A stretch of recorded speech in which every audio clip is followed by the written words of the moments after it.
Bienvenidos a la forma más entretenida de aprender y repasar matemáticas. Esto es Matematicast con el profe Sergio Ruiz. Prepárate porque ya comenzamos un nuevo episodio.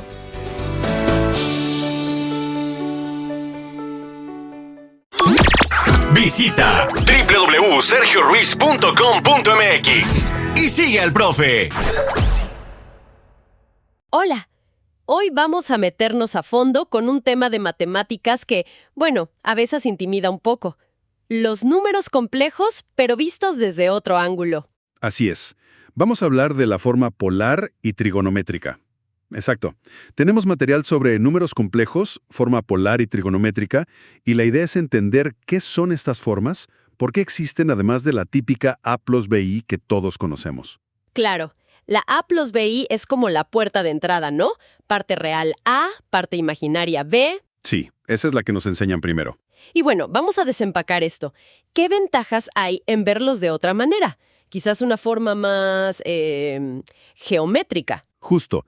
La forma binómica Z es igual a A plus BI es genial para visualizarla en el plano de Argand. Tienes tu eje real, tu eje imaginario. Cada número complejo es un puntito ahí con coordenadas A, B. Ajá. Y para sumar o restar, pues perfecto, sumas reales con reales, imaginarios con imaginarios. Muy directo, ¿no? Como sumar vectores componente a componente. Sí, eso suena lógico y bastante sencillo, la verdad. Pero, a ver, si funciona tan bien para eso, ¿por qué complicarse buscando otras formas? ¿Dónde se traba la cosa? Pues fíjate que justo ahí está el meollo. La forma A plus BI empieza a mostrar sus limitaciones cuando quieres hacer otras cosas. ¿Cómo qué? Piensa en multiplicar dos números complejos, A plus BI por C plus DI. Tienes que aplicar la distributiva, acordarte que I cuadrada es menos 1, luego agrupar. Sí, ya me acordé. Sí se puede, pero es laborioso. Laborioso, exacto. Y eso es solo multiplicar. Ahora, ponte a dividir. O peor, calcula una potencia. Imagínate A plus BI elevado, a la 7. Elevar a la 7. O sea, multiplicar esos 7 veces. Paréntesis por paréntesis. Saldrían muchísimos términos con I a la 1, I a la 2, a la 3. Sí, suena a una pesadilla algebraica. Totalmente. Se vuelve impráctico muy rápido, fácil equivocarse, y además como que no te dice mucho de lo que está pasando conceptualmente, ¿no? Claro, pierdes la intuición. Exacto. Esa complejidad fue lo que impulsó la búsqueda de otras maneras de escribir los números complejos, maneras que simplificaran justo esas operaciones, la multiplicación, la división y sobre todo la potenciación y la radicación. Se necesitaba algo que cuadrara mejor con la naturaleza multiplicativa de estos números. Ok, entiendo la necesidad. Si la forma A plus B es como dar coordenadas cartesianas, camina tanto para acá y tanto para arriba, ¿cuál es esa alternativa que resuelve el problema? La alternativa clave, que es de lo que habla nuestro material, es la forma polar o trigonométrica. Y aquí viene el cambio de chip.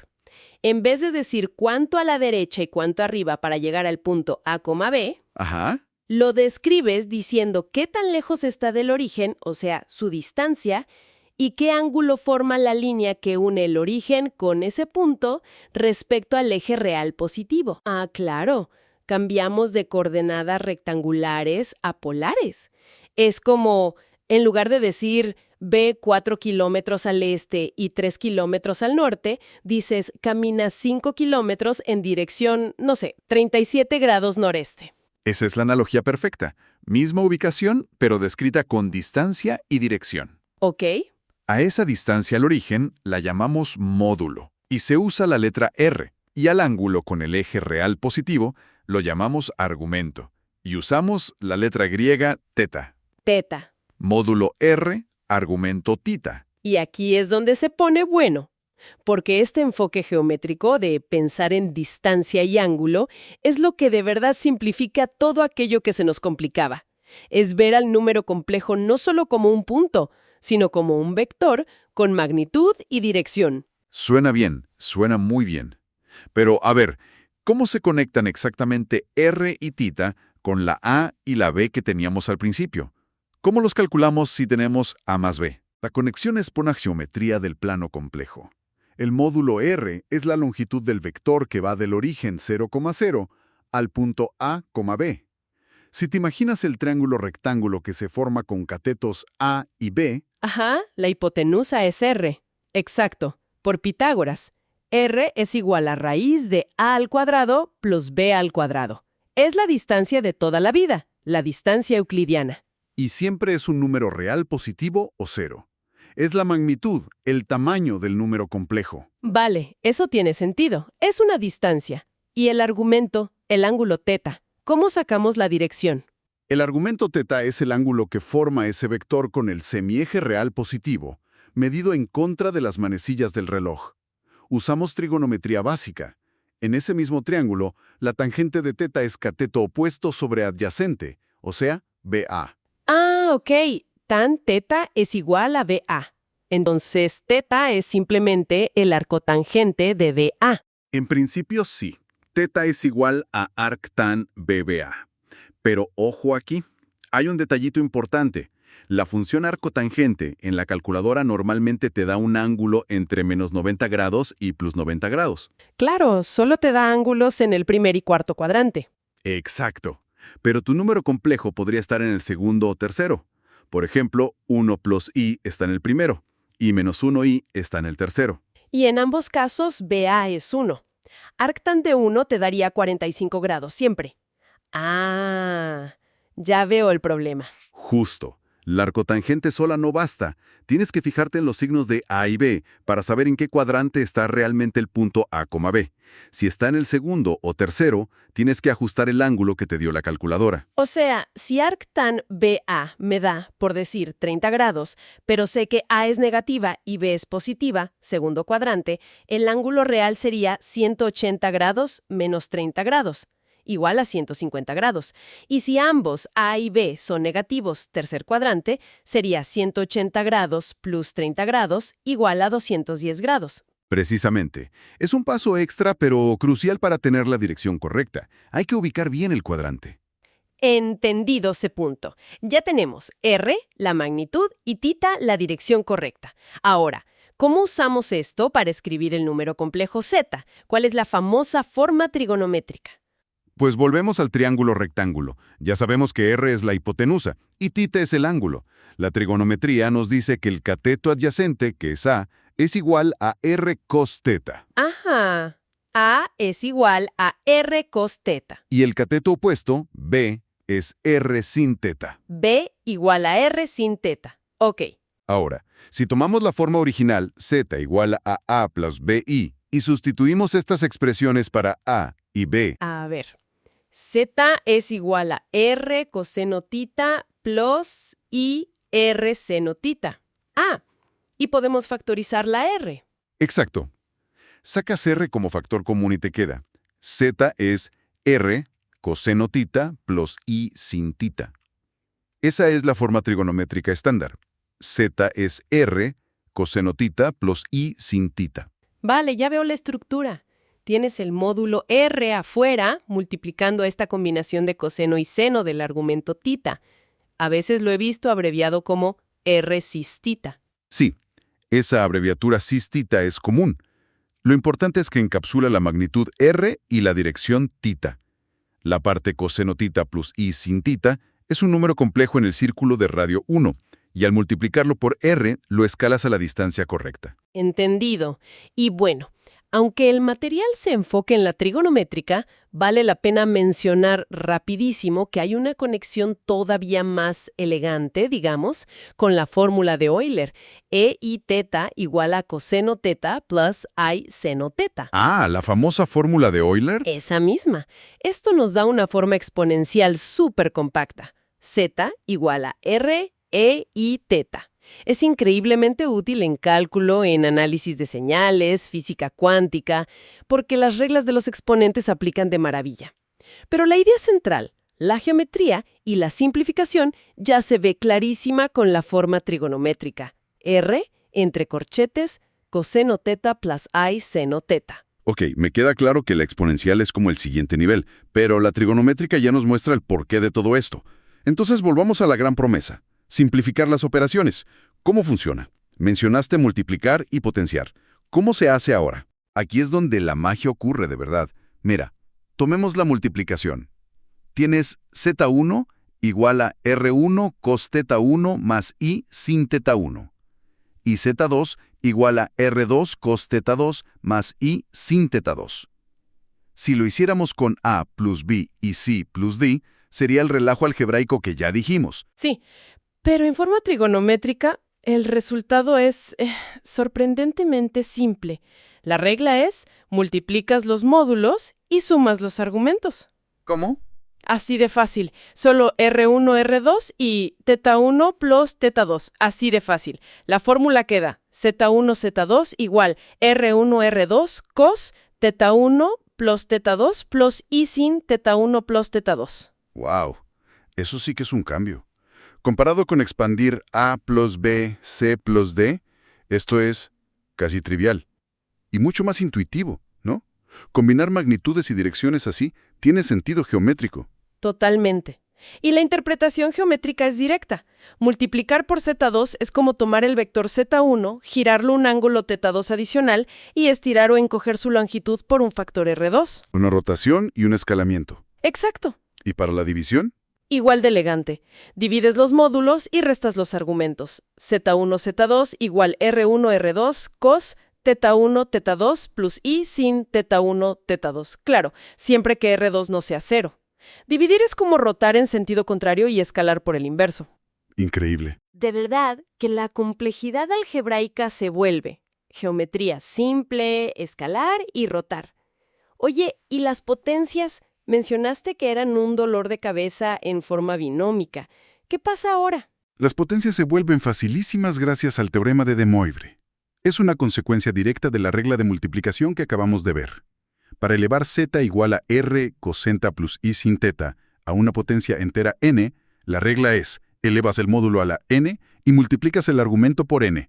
A ver, la fórmula es zn igual a rn coseno de nθ plus i sin de nθ. Fantástico. A ver, vamos a probar con el ejemplo que mencionaste antes, algo como 1 más i elevado a la 10, que dijimos que en forma binómica era horrible. Ajá, veamos. Ok, z es igual a 1 más i. Primero necesitamos r y θ. Módulo r igual a raíz de 1 al cuadrado plus 1 al cuadrado igual a raíz de 2. Fácil. Ok, A es igual a 1, b es igual a 1, estamos en el primer cuadrante. Arcotán de 1, 1 es arcotán de 1, que son 45 grados, o pi cuartos radianes. correcto. Entonces, 1 más i, en forma trigonométrica, es raíz de 2 cos de pi cuartos plus i sin de pi cuartos. Ahora elevamos a la 10 usando De Moivre. 1 más i a la 10 es igual a raíz de 2 a la 10, cos de 10 pi cuartos plus i sin de 10 pi cuartos. Exacto. Calculamos las partes. Raíz de 2 a la 10 es 2 a la 12, 10, que es 200, o sea, 32. Calculamos las partes. Y el ángulo es 10 pi cuartos, que se simplifica 5 pi medios. Ajá, 5 pi medios. ¿Y eso qué ángulo es? Pues 5 pi medios es más de una vuelta completa, porque 2 pi son 4 pi medios. Entonces, 5 pi medios es 4 pi medios plus pi medios, o sea, una vuelta completa más pi medios. El ángulo equivalente es pi medios, que son 90 grados. Perfecto. Entonces el resultado es 32 cos pi medios plus i sin pi medios. Y como cos pi medios es 0 y sin pi medios es 1, Te queda. queda 32 0 plus i, 1, que es 32i. Increíble. Pasamos de una expansión que ni loca haría mano a, bueno, aritmética y un poco de trigonometría básica. Sí que simplifica las cosas, vaya. Definitivamente. Y no solo potencias. La radicación, o sea, encontrar las raíces enésimas de un número complejo, también se simplifica enormemente. Con la forma trigonométrica se demuestra que cualquier número complejo que no sea cero tiene exactamente n raíces enésimas distintas. N raíces distintas. ¿Cómo son? Todas estas n raíces tienen el mismo módulo, que es la raíz enésima real y positiva del módulo original. Y lo más bonito es que sus argumentos están espaciados de forma regular alrededor de un círculo en el plano complejo. Están separados por ángulos iguales de 360 grados n o 2p n radianes. A ver si entendí. Si busco, por ejemplo, las 3 raíces cúbicas de 8, bueno, una es 2, obvio, pero dices que hay 2 más, complejas. Y las 3 forman un triángulo equilátero en el plano sobre un círculo de radio 2. Exactamente eso. La forma trigonométrica te da la receta para encontrar todas las raíces y te muestra esa simetría geométrica perfecta. Refuerza toda esta idea de que los números complejos viven en un mundo de rotaciones y escalamientos. Claro, multiplicar es rotar y escalar. Potenciar es hacerlo varias veces. Y sacar raíces es como encontrar los puntos que al rotar y escalar n veces te llevan de vuelta al número original. Justo. Los puntos equidistantes en el círculo. Es súper potente, la verdad. Ya no los veo solo como A plus B abstractos, sino como flechitas que giran y cambian de tamaño de forma muy ordenada. Oye, ¿y toda esta elegancia, este poder geométrico, se usa en la práctica? O sea, ¿dónde es realmente útil ver los complejos así? Totalmente. No es solo una curiosidad matemática, para nada. Es fundamental en un montón de áreas de ciencia e ingeniería. Y eso nos lleva a una pregunta clave. ¿Por qué importa saber esto? Por ejemplo, piensa en ingeniería eléctrica, analizando circuitos de corriente alterna. Ah, sí, la AC. Exacto. El voltaje y la corriente no solo tienen magnitud, tienen fase, o sea, un desfase temporal, que es un ángulo. La forma polar o trigonométrica, o mejor aún, la exponencial, re y teta, es el lenguaje natural para describir esas cantidades que llaman fasores. Permite calcular cómo interactúan con resistencias, capacitores, inductores. Las famosas impedancias complejas se manejan perfecto así. Claro, la fase es el argumento teta y la amplitud es el módulo R. Tiene todo el sentido del mundo. ¿Dónde más? En procesamiento de señales, la transformada de Fourier, que es básica para descomponer señales, como audio o imágenes, en sus frecuencias. Sí, la he oído mencionar mucho, pues se basa completamente en números complejos en forma exponencial. Cada frecuencia tiene una amplitud, módulo, y una fase, argumento. También en la generación de fractales. El famoso conjunto de Mandelbrot, por ejemplo. Su definición misma es iterar z menos z al cuadrado plus c, donde z y c son complejos. Para entender por qué se forman esas figuras tan increíbles, es clave pensar en qué pasa con el módulo y el argumento en cada paso. Crece sin límite, cómo rota el punto, fascinante. Y en física también. Cruciales. En mecánica cuántica, las funciones de onda que describen las partículas son complejas por naturaleza. La probabilidad de encontrar una partícula tiene que ver con el cuadrado del módulo. ¿Sí cuadrado? Pero la fase, el argumento, es esencial para entender cosas como la interferencia cuántica. ¡Wow! Y lo mismo en el estudio de ondas en general, electromagnéticas, de sonido y vibraciones. Siempre que tengas algo que oscila o rota, que tiene magnitud y fase, la representación compleja en forma polar o exponencial es la herramienta ideal. Simplifica todo. ¡Qué bárbaro! ¡Qué recorrido! Empezamos con la suma A plus B y terminamos hablando de rotaciones, escalamientos, circuitos, señales, fractales, hasta cuántica. Si tuviéramos que resumir la esencia de todo esto, ¿cuál sería el mensaje principal? Yo diría que el mensaje clave es que los números complejos son más ricos de lo que parece con solo ver A plus B. Esa forma es útil, sí, pero no revela toda la historia. La representación polar o trigonométrica usando distancia, módulo y ángulo, argumento, nos da una visión geométrica mucho más potente. Ajá. Y esta visión no solo nos deja ver la multiplicación y potenciación como giros y estiramientos en el plano, sino que, y esto es crucial, simplifica enormemente el cálculo de estas operaciones y también de la división y las raíces. O sea, no es que una forma sea mejor que la otra siempre, sino que son como herramientas distintas para trabajos distintos. La binómica A plus B para sumar y restar, que son como traslaciones. Exacto. Y la trigonométrica, r cos θ plus i sin θ, o la exponencial e y θ, para multiplicar, dividir potencias y raíces, que son rotaciones y escalamientos. Exactamente. Y entender ambas, saber cuándo usar cada una, es lo que de verdad te da poder para resolver problemas.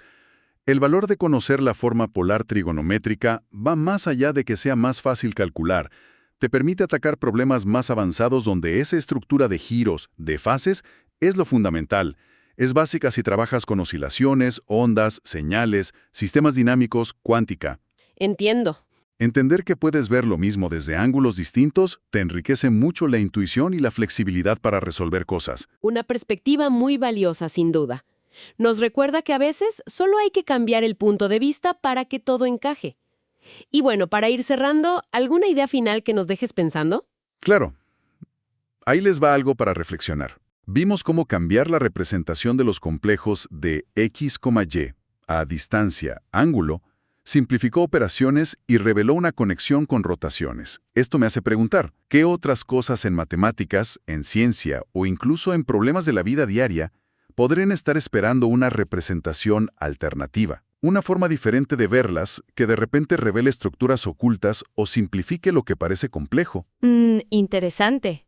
¿Cómo cambiaría nuestra comprensión de algo si encontráramos una forma radicalmente nueva de visualizarlo o de pensarlo? ¿Qué patrones o conexiones que hoy no vemos podrían salir a la luz si logramos mirar lo familiar desde un ángulo completamente nuevo? Encuentra al Profe Sergio en todas sus redes sociales como Sergio Ruiz y en www.sergioruiz.com.mx.